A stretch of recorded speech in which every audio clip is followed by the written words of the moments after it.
याचं उत्तर तुम्हीच सांगा. नाही, ही कटुता वैयक्तिक नाही. कसं आलं आहे, सन्माननीय त्यांची ती राजकीय भूमिका पूर्ण भारतीय जनता पार्टीच्या बाबतीत होती आणि रामदासभाईंची जी भूमिका आहे ही दापोली विधानसभेपुरतीच आहे. खरं तर मी आत्ता जे काही भाई बोलताय हे फक्त एका विधानसभेपुरतंच बोलतात त्यांच्या मुलग्याच्या. पण अशी काही जागा ठेवलंय का आपण? नाही, त्यांनी ठेवले की नाही विचारलं पाहिजे. ते आले तर तुम्ही काय विरोध करा.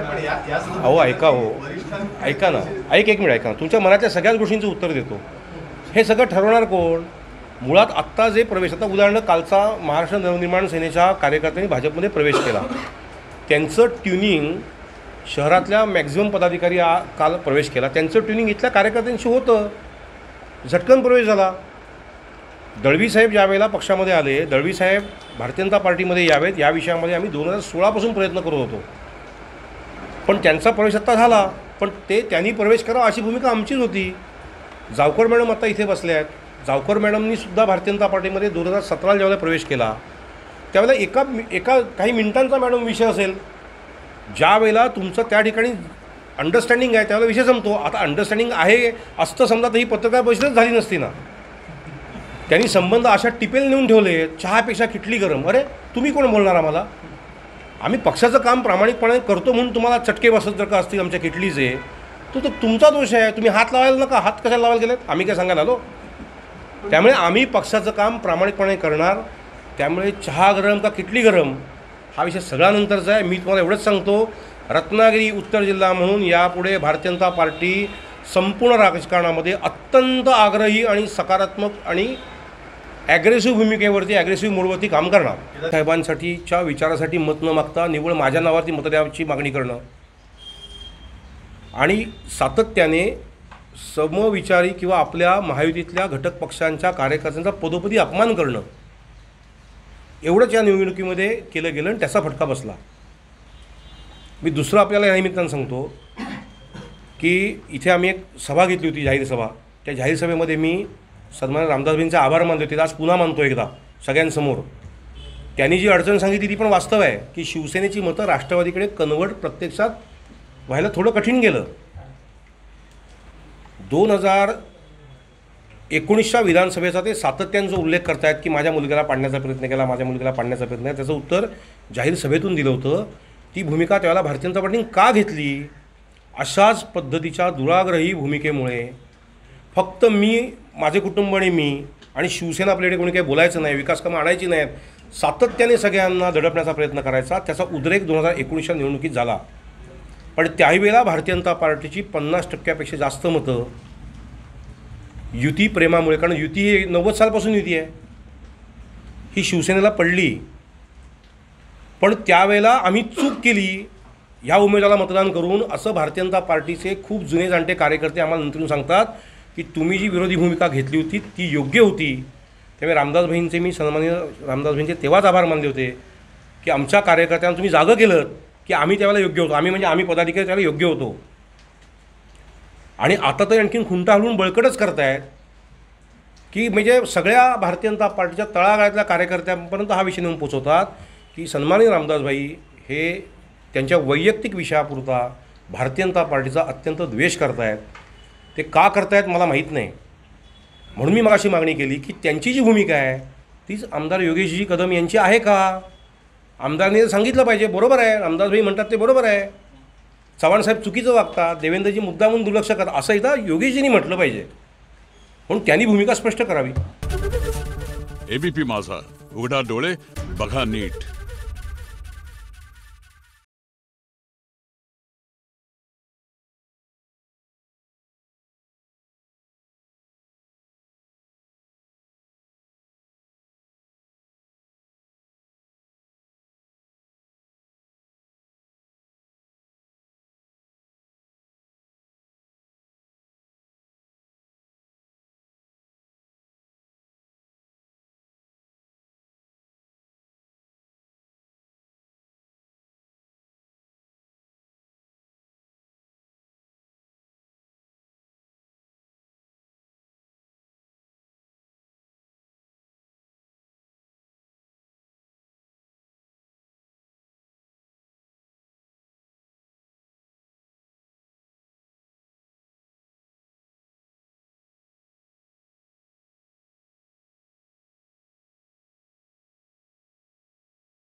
राज्याचे उपमुख्यमंत्री तथा अर्थ व नियोजन मंत्री माननीय अजितदादा पवार साहेबांनी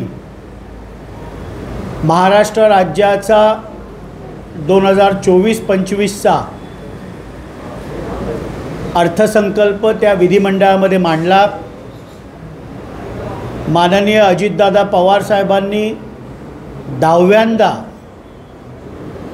अर्थमंत्री म्हणून या महाराष्ट्रामध्ये अर्थसंकल्प आज त्यांनी मांडला। राज्याचे लाडके मुख्यमंत्री माननीय एकनाथरावजी शिंदे, उपमुख्यमंत्री माननीय देवेंद्रजी फडणवीस आणि राज्याचे उपमुख्यमंत्री अर्थ व नियोजन मंत्री माननीय अजितदादा पवार यांनी आज हा मांडलेला अर्थसंकल्प सर्वजन हिताय सर्वजन सुखाय, पंढरीच्या वारीपासून ते शेतकऱ्यापासून ते माझ्या माता भगिनी, माझा तरुण युवक, महाराष्ट्रातील उद्योजक, महाराष्ट्रामधील इन्फ्रास्ट्रक्चर या सगळ्यांना गती देणारा विकासाला असा हा अर्थसंकल्प आज माननीय अजितदादा पवारांनी मांडला। पंढरीची वारी मी याच्यासाठी म्हणालो की पहिल्यांदाच मुख्यमंत्री वारकरी संप्रदाय महामंडळ याची स्थापना करण्यात आली आणि वारीमधील मुख्य दिंडीमध्ये सामील होणाऱ्या दिंडींना 20,000 रुपयाचं अनुदान हे महाराष्ट्र शासन देते। त्याचप्रमाणे माझ्या माता भगिनींसाठी मुख्यमंत्री माझी लाडकी बहीण योजना ही आज घोषित करण्यात आली। माझ्या प्रत्येक 21 वर्षापासून 60 वर्षापर्यंतच्या माझ्या माता भगिनींना दरमहा 1500 रुपये हे त्यांच्या बँक खात्यामध्ये, म्हणजे ज्याला आपण डायरेक्ट बँक ट्रान्सफर म्हणतो, ह्या पद्धतीने अनुदान हे महाराष्ट्र शासन देणार आहे। जवळजवळ 46,000 कोटीचं त्यासाठी लागणारी तरतूद ही महायुतीच्या सरकारने केलेली आहे। त्याचप्रमाणे मुख्यमंत्री अन्नपूर्ण योजना जवळजवळ 52 लाख कुटुंबांना याचा फायदा होणार आहे। वर्षातून 3 गॅस सिलेंडर हे महाराष्ट्र शासनातर्फे देण्यात येणार आहेत। हा देखील एक माता भगिनींसाठी क्रांतिकारी निर्णय हा शासनाने घेतलेला आहे। त्याचप्रमाणे पिंक रिक्षा म्हणजे 17 शहरांमध्ये जवळजवळ 10,000 पिंक रिक्षा ह्यासाठी अनुदान हे महाराष्ट्र शासन देणार आहे। महिलांच्या आरोग्यासाठी भरीव अशी आर्थिक तरतूद ह्या बजेटमध्ये करण्यात आलेली आहे। माझ्या माता भगिनी सुरक्षित राहिल्या पाहिजेत। पुण्यश्लोक अहिल्याबाई होळकर स्टार्टअप योजना महिला उद्योजकांसाठी आज आणण्यात आलेली आहे। महाराष्ट्रातील तमाम माझ्या माता भगिनींना आधार देण्याचं काम या महायुती सरकारने केलेलं आहे। माझ्या बळीराजाला जो माझा अन्नदाता आहे त्याच्यासाठी जवळजवळ ज्यांच्याकडे 7.5 हॉर्स पॉवरपेक्षा कमीच्या मोटर्स आहेत अशा 44 लाख शेतकऱ्यांना मुफ्त वीज पुरवठा यापुढे शासन करणार आहे। हा खूप मोठा दिलासा माझ्या बळीराजाला दिलेला आहे। केंद्राकडनं नमो किसान योजना आहे त्याच्यामध्ये भागीदार हे महाराष्ट्र शासन देखील आहे आणि दर महिन्याला जवळजवळ 92 लाख शेतकऱ्यांना नमो किसान योजनेमार्फत आर्थिक मदत हे महाराष्ट्र शासन देत असतं। दुधाला 5 रुपये लिटर मागे अनुदान हे शासनाने दिलेलं आहे. सोयाबीनसाठी कापसासाठी 5,000 रुपये एकर 2023-24साठी राज्य सरकारने आज घोषित केले. त्याचप्रमाणे येणाऱ्या काळामध्ये सोयाबीन आणि कापसाला चांगला भाव मिळावा यासाठी जवळजवळ 5,000 कोटीची तरतूद ह्या शासनाने केलेली आहे. युवकांसाठी एक अभिनव योजना म्हणजे जो माझा तरुण मित्र शिकल्यानंतर ज्याला अप्रेंटिसशिप करत असेल तो अप्रेंटिसशिप करत असताना महिन्याला 10,000 रुपये अशा 10 लाख युवकांना महाराष्ट्र सरकार हे अप्रेंटिसशिपच्या वेळेला अनुदान देणार आहे. जवळजवळ 10,000 कोटीची तरतूद ही ह्या बजेटमध्ये केलेली आहे. ठाणे शहरासाठी बोलायचं झालं तर ठाण्याचा जो सागरी रस्ता आहे म्हणजे माजिवड्यापासून बाळकुंपासून ते गायमुखपर्यंत जवळजवळ 3,000 कोटीची ह्या योजनेसाठी तरतूद करण्यात आलेली आहे. 2027-28पर्यंत हा रस्ता पूर्ण होईल अशा प्रकारचं त्याचं नियोजन केलेलं आहे. इन्फ्रास्ट्रक्चरसाठी खूप मोठी आर्थिक तरतूद ह्या सरकारने केलेली आहे. आणि त्याचप्रमाणे वॅट जो मुंबई महापालिका असेल, ठाणे महानगरपालिका असेल, नवी मुंबई महानगरपालिका असेल, डिझेलवर 24% वॅट होता तो 21% जो संपूर्ण महाराष्ट्रामध्ये आहे हा या तिन्ही महानगरपालिकेमध्ये करण्यात आलेला आहे. पेट्रोलमध्ये जवळजवळ 65 पैशांनी पेट्रोलचे रेट लगेच कमी झालेले आहेत. आणि म्हणून आजचं हे जे बजेट महायुतीचे आमचे उपमुख्यमंत्री माननीय अजितदादा पवार साहेबांनी जे सादर केलं, राज्याचे लाडके मुख्यमंत्री माननीय एकनाथरावजी शिंदे, सर्वजन हिताय सर्वजन सुखाय सर्वसमावेशक पंढरीच्या वारीपासून ते महाराष्ट्रातल्या शेवटच्या माणसापर्यंत दिलासा देणारा आजचा हा अर्थसंकल्प आहे. सर, यावरून विरोधक अनेक टीका करत आहेत. काही जण उद्धव ठाकरे म्हणतात की मोदीवर अवलंबून नका, स्वावलंबन बनवतात. मुलगा मुलगी भेदभाव करून नाना पटोले असं म्हणतात की केजरीवाल सरकारनं आश्वासनाचा पाऊस पाडला आहे.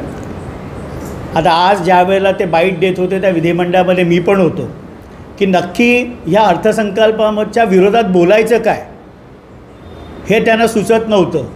हा अर्थसंकल्प पंढरीच्या वारीमध्ये जाणाऱ्या माझ्या वारकऱ्यांसाठी आहे, हा माझ्या लाडक्या बहिणीसाठी आहे, ही माझ्या भगिनी जी गॅसवर रोज आपल्याला आपल्या घरातील लोकांसाठी अन्न शिजवते ते 3 सिलेंडर वर्षामधनं महाराष्ट्र शासन देणार आहे. पिंक रिक्षाची योजना आणलेली आहे. तरुणांसाठी स्टायपेंड अप्रेंटिसशिप करत असताना आणलेलं आहे. त्यामुळे प्रत्येक घटकाला न्याय देण्याचं काम या अर्थसंकल्पाने केलेलं आहे. आणि माननीय अजितदादांनी स्पष्टपणे आपल्या भाषणामध्ये सांगितलं की ह्यासाठी लागणारी संपूर्ण आर्थिक तरतूद महाराष्ट्राची आर्थिक घडी कुठेही न बिघडता आम्ही केलेली आहे.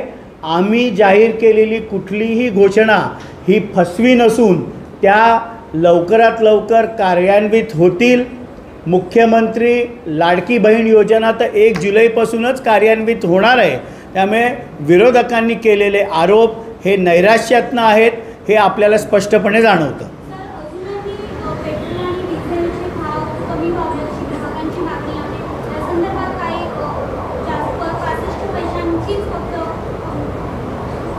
पेट्रोल आणि डिझेल हे GST खालती नाही आहे.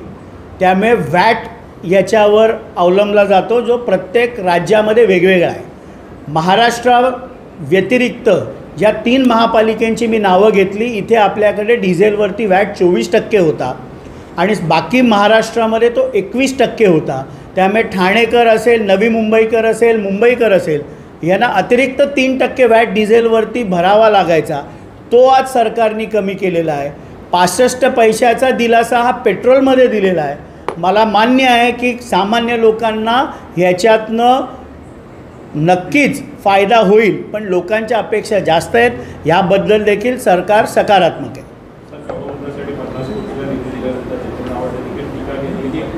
टोके देऊन लोक विकत घेता येत. आता कसं आहे, स्वतःचं जे चांगलं आणि दुसऱ्याचं जे कार्ट.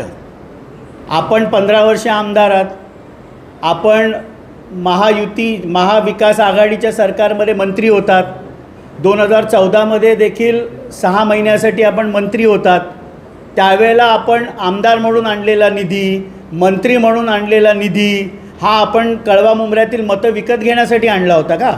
म्हणजे आम्ही निधी आणला तर मतदारांना विकत घेण्यासाठी, आणि तुम्ही 15 वर्षामध्ये निधी आणलात तर तो विकासासाठी. त्यामुळे वैफल्यग्रस्त डॉक्टर जितेंद्र आव्हाड झालेले आहेत. त्यांना वाटलं देखील नव्हतं की अशा प्रकारचा निधी महायुतीचं सरकार, कारण ते वारंवार मुंब्र्यामध्ये अल्पसंख्याक समाज आहे म्हणून युती सरकार निधी देणार नाही अशा प्रकारचे आरोप कायम ते करत आले.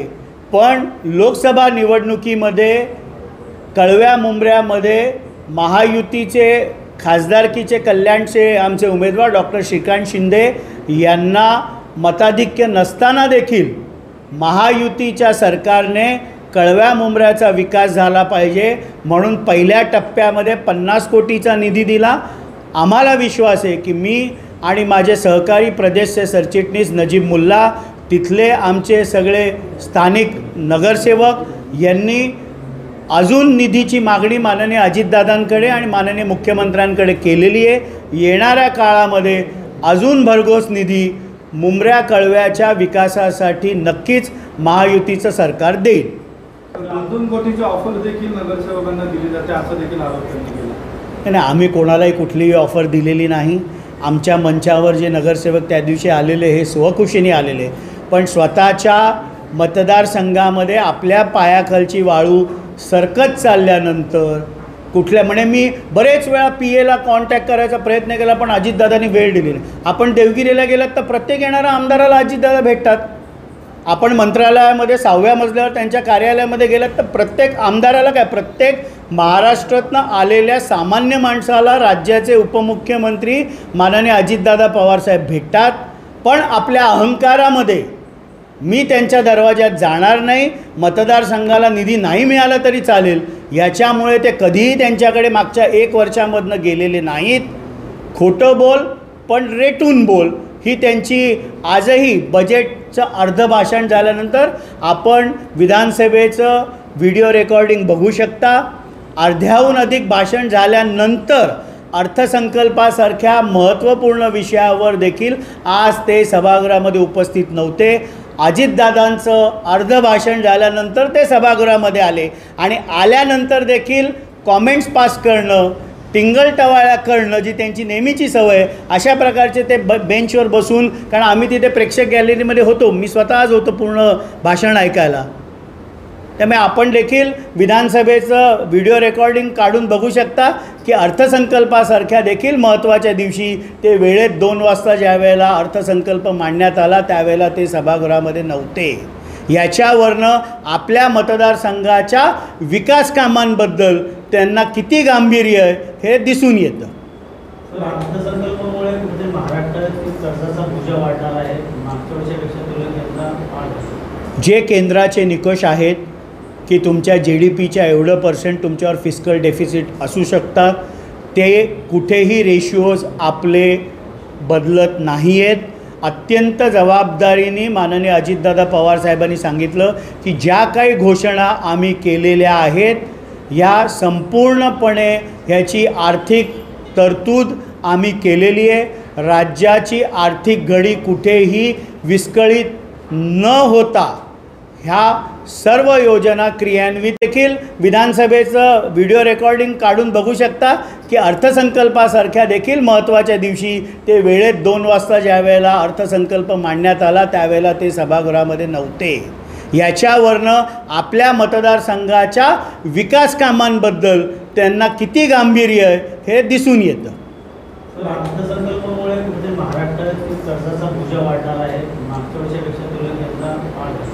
जे केंद्राचे निकष आहेत की तुमच्या GDPच्या एवढं % तुमच्यावर फिस्कल डेफिसिट असू शकतात, ते कुठेही रेशिओज आपले बदलत नाही आहेत. अत्यंत जबाबदारीने माननीय अजितदादा पवार साहेबांनी सांगितलं की ज्या काही घोषणा आम्ही केलेल्या आहेत ह्या संपूर्णपणे ह्याची आर्थिक तरतूद आम्ही केलेली आहे. राज्याची आर्थिक घडी कुठेही विस्कळीत न होता ह्या सर्व योजना क्रियान्वित केल्या जातील. लाडकी बहीण योजनेमध्ये वयोमर्यादा काय असणार? 21 ते 60 ही वयोमर्यादा आहे. त्याच्यामध्ये लवकरच त्याचे फॉर्म्स निघणार आहेत. त्याचं रजिस्ट्रेशन करून आपल्याला बँक अकाउंट ओपन करायचं आहे आणि दर महिन्याला सरकारकडनं 1500 रुपये आपण ज्याला DBT म्हणतो, डायरेक्ट बेनिफिशियरी ट्रान्सफर, त्या पद्धतीने त्या माझ्या माता भगिनीच्या अकाउंटमध्ये दर महिन्याला ते 1500 रुपये येतील. सोयाबीनला आणि कापसाला पाहिजे तसा भाव मिळाला नाही, त्यामुळे अजूनही शेतकरी नाराज आहे की तसंच त्यांच्याकडे आहे, अजून विकलं गेलं नाही. MSPपेक्षा जास्त भाव हा कापसाला आणि सोयाबीनला मिळाला पाहिजे. माझा महाराष्ट्रातला बळीराजा हा खुश राहायला पाहिजे. त्यामुळे त्यांना 2023-24साठी तर 5000 रुपये प्रति हेक्टर हे अनुदान तर जाहीर केलंच आहे, पण जवळजवळ 5000 कोटीची तरतूद त्यांना चांगल्या प्रकारचा भाव सोयाबीन आणि कापसाला देता येईल यासाठी देखील तरतूद या अर्थसंकल्पामध्ये करण्यात आलेली आहे. ओके.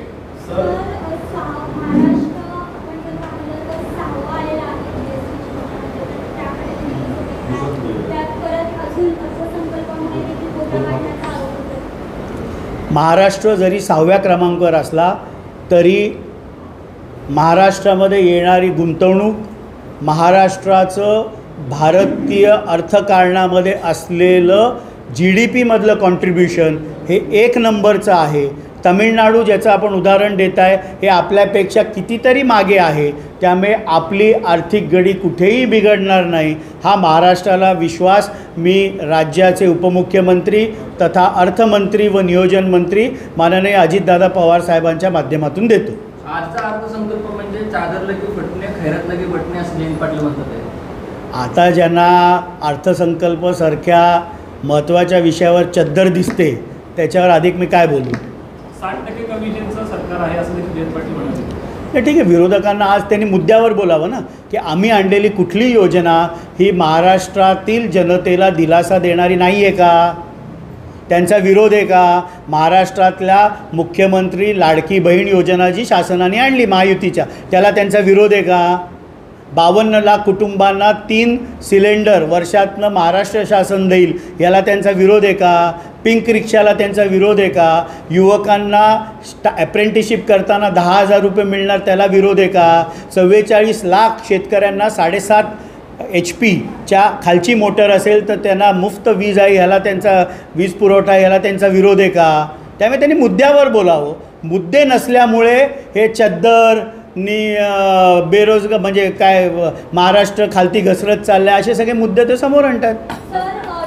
कारवाई सुरू झालेली आहे आपल्याकडे आणि आपण जर पाहिलं तर काही ठिकाणी जिथे कारवाई होणं अपेक्षित होतं तिथे कमी प्रमाणात कारवाई झालेली पाहायला मिळाली, नामक कारवाई झालेली पाहायला मिळाली. बाबा असे बॅनर देखील आता नाही, माझं राष्ट्रवादी काँग्रेस पक्ष जिल्हाध्यक्ष म्हणून स्पष्ट मत आहे.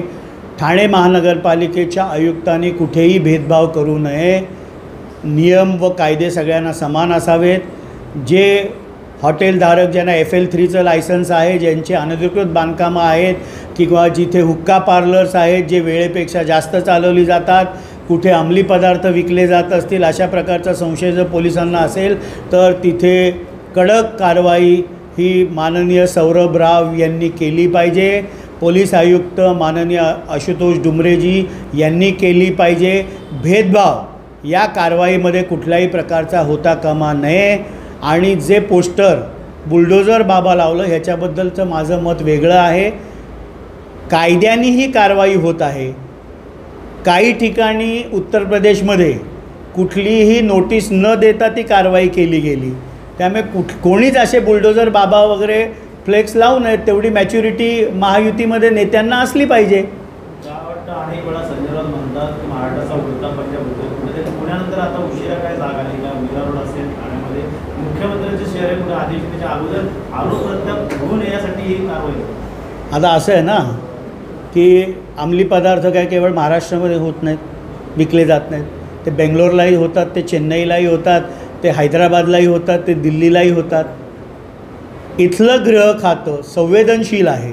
अशी कुठलीही घटना घडल्यानंतर गृह खातं माननीय गृहमंत्री माननीय देवेंद्र फडणवीस साहेब यांनी त्वरित राज्याचे लाडके मुख्यमंत्री देवेंद्रजी फडणवीस मुख्यमंत्री माननीय एकनाथजी शिंदे, उपमुख्यमंत्री अजितदादा पवार यांनी त्वरित ॲक्शन घ्या अशा प्रकारचे आदेश सर्व पोलीस आयुक्त आणि महापालिका आयुक्तांना दिले. त्यामुळे सरकार जर संवेदनशील नसेल या प्रश्नाकडे तर बोलणं उचित आहे. सरकार संवेदनशील आहे. सरकार कुठल्याही परिस्थितीमध्ये उडता पंजाब महाराष्ट्राचं होऊ देणार नाही. सर तरुणाई अनेक ठिकाणी जातात, मात्र ठाण्यामध्ये मानपण या ठिकाणी नदी कुंभवणं आहे. त्या ठिकाणचे फक्त हातून मात्र कारवाई करण्यात आली आहे. कोठारी कंपाऊंडवरती अजून कारवाई झालेली नाही. कोठारी कंपाऊंड हा पबचा हक मानला होता. म्हणून माझं स्पष्ट मत आहे ना की राष्ट्रवादीची ही स्पष्ट भूमिका आहे की महापालिका आयुक्त सौरभ राव आणि पोलीस आयुक्त आशुतोषजी डुमरे यांनी सगळ्यांना समान न्याय देऊन जे अनधिकृत आहे, जे कायद्याच्या चौकटीत बसत नाही, अशा सगळ्यांवर कारवाई केली पाहिजे. Okay, thank you sir.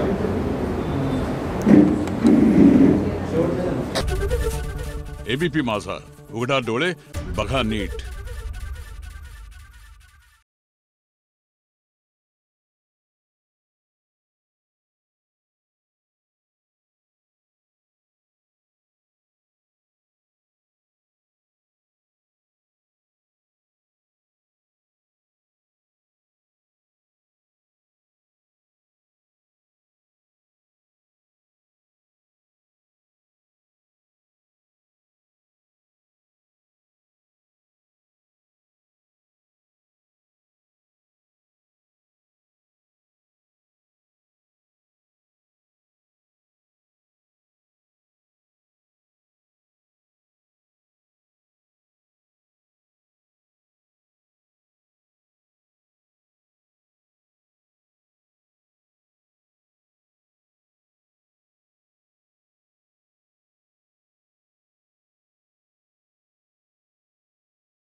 आज अर्थसंकल्प सादर केलेला आहे, ऐतिहासिक अर्थसंकल्प. काय वाटतं एकूणच? मी सन्माननीय अर्थमंत्री आणि राज्याचे उपमुख्यमंत्री श्री अजित पवार यांचं मनापासून अभिनंदन करेन की एक अतिशय चांगला अर्थसंकल्प त्यांनी सादर केला. माननीय मुख्यमंत्री एकनाथराव शिंदेजी यांच्या नेतृत्वात आम्ही जो अर्थसंकल्प सादर केलेला आहे हा सर्वजन हिताय सर्वजन सुखाय अशा प्रकारचा अर्थसंकल्प आहे. विशेषतः शेतकऱ्यांना मोफत वीज देण्याचा जो निर्णय घेतलेला आहे हा ऐतिहासिक निर्णय आहे आणि हा निर्णय घेत असताना पहिल्यांदा त्याची पूर्वतयारी आम्ही केली.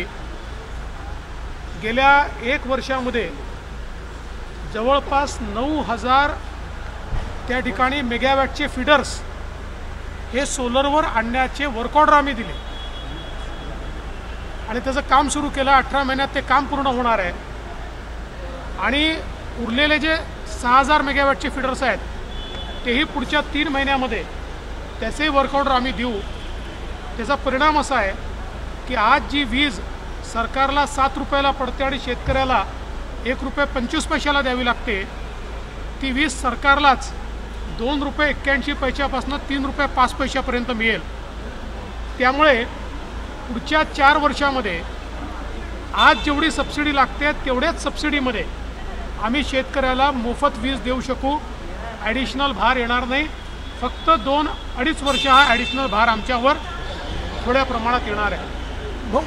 यासोबत शेतकऱ्यांना आम्ही जे कबूल केलं होतं की कापसाचे आणि सोयाबीनचे जे भाव कमी झाले त्यामुळे जे नुकसान झालं होतं त्या संदर्भात या 4,500 कोटी रुपये हे शेतकऱ्यांना भावांतराच्या अंतर्गत देण्याचा निर्णय आम्ही या ठिकाणी केलेला आहे. अनेक गोष्टी शेतकऱ्यांकरता आज आपण केलेल्या आहेत. त्यासोबत विशेषतः महिलांकरता लाडकी बहीण योजना या अंतर्गत 1,500 रुपये महिना आमच्या भगिनींना आत्मनिर्भर करण्याकरता त्या ठिकाणी राज्य सरकारच्या वतीनं देण्यात येणार आहे. आमच्या मुलींना उच्च शिक्षण पूर्णपणे मोफत देण्याचा निर्णय हा देखील आज राज्य सरकारने घेतलेला आहे. यापूर्वीच महिलांना STची सवलत आम्ही दिलेली आहे. घरी मुलगी जन्माला आली तर 18व्या वर्षी तिला 1,00,000 रुपये मिळतील अशी व्यवस्था आपण केलेली आहे.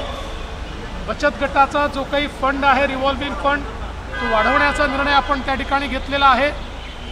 वेगवेगळ्या निर्णयांच्या माध्यमातून महिलांना आपण मदत करतो आणि त्यासोबत 3 सिलेंडर वर्षाला हे मोफत देण्याचा निर्णय देखील आपण घेतलेला आहे, ज्याचं स्वागत महिलांनी मोठ्या प्रमाणात केलं आहे. आमची जी युवा शक्ती आहे या युवा शक्तीला त्यांनी शिक्षण घेतल्यानंतर त्यांना एक्सपिरियन्स नाही म्हणून नोकरी नाही अशी अवस्था येते आणि म्हणून त्यांना जे लोक ॲप्रेंटिस ठेवतील त्यांच्या पगाराला 10,000 रुपये महिन्याला राज्य सरकार देणार आहे. त्यामुळे त्या ॲप्रेंटिसमध्ये त्यांना पगार राज्य सरकार देईल. ते त्या ठिकाणी ट्रेनिंग घेतील, एकतर तिथेच नोकरी करतील किंवा त्या एक्सपिरियन्सच्या भरोशावर दुसरीकडे नोकरी किंवा स्वतःचा व्यवसाय करू शकतील.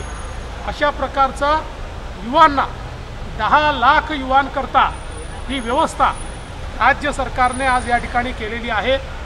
त्यामुळे सर्व जे घटक आहेत युवा असतील, महिला असतील, शेतकरी असतील, मागासवर्गीय असतील, आदिवासी असतील किंवा समाजातले मायक्रो OBC असतील अशा सगळ्या घटकांना दिलासा देणारा अर्थसंकल्प आज या ठिकाणी राज्य सरकारच्या वतीनं सादर झाला आहे. आणि मी दाव्याने सांगतो या अर्थसंकल्पामध्ये घोषणा केलेली प्रत्येक योजना ही आम्ही निश्चितपणे अस्तित्वात आणल्याशिवाय राहणार नाही. कापूस आणि सोयाबीन विदर्भात सर्वाधिक खोटं नरेटिव्ह पसरवणारं बजेट उद्धव ठाकरेंनी यापूर्वीच सांगितलेलं आहे आणि स्टेजवर सांगितलेलं आहे की मला बजेटमधलं काही कळत नाही. त्यांनी ही कबुली दिल्यानंतर त्यांना उत्तर देण्याचं काही कारण आहे का? हो, कापूस आणि सोयाबीन उत्पादक विदर्भात सर्वाधिक आहे. गेल्या काही दिवसात अडचणीत होते. त्यांना याच्यामुळे खरंच मदत कधीपासून होईल? नाही, त्यांना आता लगेच आम्ही ती मदत करणार आहोत. त्यांच्या अकाउंटला थेट ते पैसे आम्ही जमा करणार आहोत. हा निर्णय आम्ही कॅबिनेटमध्ये पूर्वीच घेतला होता, परंतु त्यानंतर 3च दिवसात आचारसंहिता लागल्यामुळे आम्हाला सेशन घेता आलं नाही आणि तरतूद करता आली नाही. म्हणून आता सेशन आल्यावर तरतूद करण्यात आलेली आहे आणि हा पैसा कापूस आणि सोयाबीन उत्पादक शेतकऱ्याला आम्ही देतो. दुधाच्या शेतकऱ्यालाही 5 रुपये प्रति लिटर देण्याचा निर्णय आम्ही घेतला. निधीची तरतूद कुठून करणार? कधीपर्यंत मिळणार? 25% रक्कम त्यांना मिळाली नाही, जवळपास आता माझ्या माहितीप्रमाणे 7,000 कोटी रुपयापर्यंत आता मदत ही आपण त्या ठिकाणी दिलेली आहे किंवा ती खात्यांमध्ये चाललेली आहे.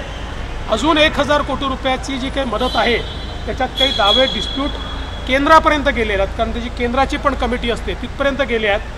तेही लवकर निकाली काढून तेही पैसे आपण देणार आहोत. पण मला सांगितलं पाहिजे की या सरकारने आत्तापर्यंत मदतीपोटी 15,000 कोटी रुपये दिलेले आहेत. सर, लाडली बहना योजना मध्य प्रदेश में काफ़ी यशस्वी हुई, उसका तारीफ भी हुई, अब महाराष्ट्र ने इसे अडॉप्ट किया. ठीक है, मैं ऐसा मानता हूँ कि आज का जो बजट हमने लोगों को दिया है, एक प्रकार से हमारी बहनों को हमने सौगात दी है. 1500 रुपया हम लोग उनको प्रति महीना देने वाले हैं. हमारे किसानों को मुफ्त में बिजली हम देने वाले हैं. हमारी महिलाओं के लिए 3 गैस सिलेंडर हम मुफ्त में देने वाले हैं. इससे पहले हमने उनके लिए जो हमारा स्टेट ट्रांसपोर्ट है उसमें 50% का कंसेशन दिया है. हमारे युवाओं के लिए 10,000 रुपये महीना स्टाइपेंड की योजना हमने लाई हुई है. समाज के सारे घटकों के लिए इस बजट ने एक प्रकार से खुशी लाई है और मुझे बहुत इस बात की खुशी है कि एक अच्छा बजट हमारे मुख्यमंत्री जी और अर्थमंत्री जी ने दिया. एबीपी माझा, उघडा डोळे बघा नीट.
एबीपी माझा, उघडा डोळे बघा नीट.